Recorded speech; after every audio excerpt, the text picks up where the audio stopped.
మనం మనం ఒకటి. ఇగోరి మీ అందరు కలిసి 10,000 ఇస్తున్నా. మనది 1 నెంబర్ బంటి గుర్తు, దీనికి ఒకటే యూరి. సరే పిల్లగా. లింగా మనం పొద్దుగాలు ఎత్తే ముఖం చూసుకునేటోళ్ళం. ఇగో 10,000. నాది 2వ నెంబర్ రక్త పెంజర గుర్తు, దీనికే ఒకటే యూరి. సరే సరే పిల్లగా.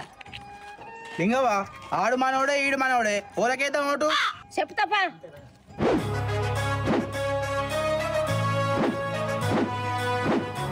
ఓట్లు లెక్క అయిపోయింది.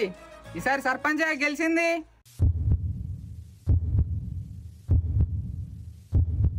ఫ్లాష్ మ్యాన్ గుర్తు. ఫ్లాష్ మ్యాన్ లింగవ్వ గెలిస్తే నేను గెలాలి లేకపోతే గీడి గెలాలి? ఫ్లాష్ మ్యాన్ గుర్తు ఎట్లా గెలిచిండు? ఏం చెప్పమంటావు పిల్లగా? అయినా మనోడైనా నువ్వు మనోడువేనైతివి. ఆయన కొట్టేస్తావు, నువ్వు ఫీల్ అవుతావు, నీకెత్తే ఆయన ఫీల్ అవుతాడు. అందుకే మీరు వాళ్ళు ఫీల్ కావద్దని 3వ నెంబర్ ఫ్లాష్ మ్యాన్ గుర్తు కోటేసినాం. మీరిద్దరైతే ఫీల్ కావాలా పిల్ల?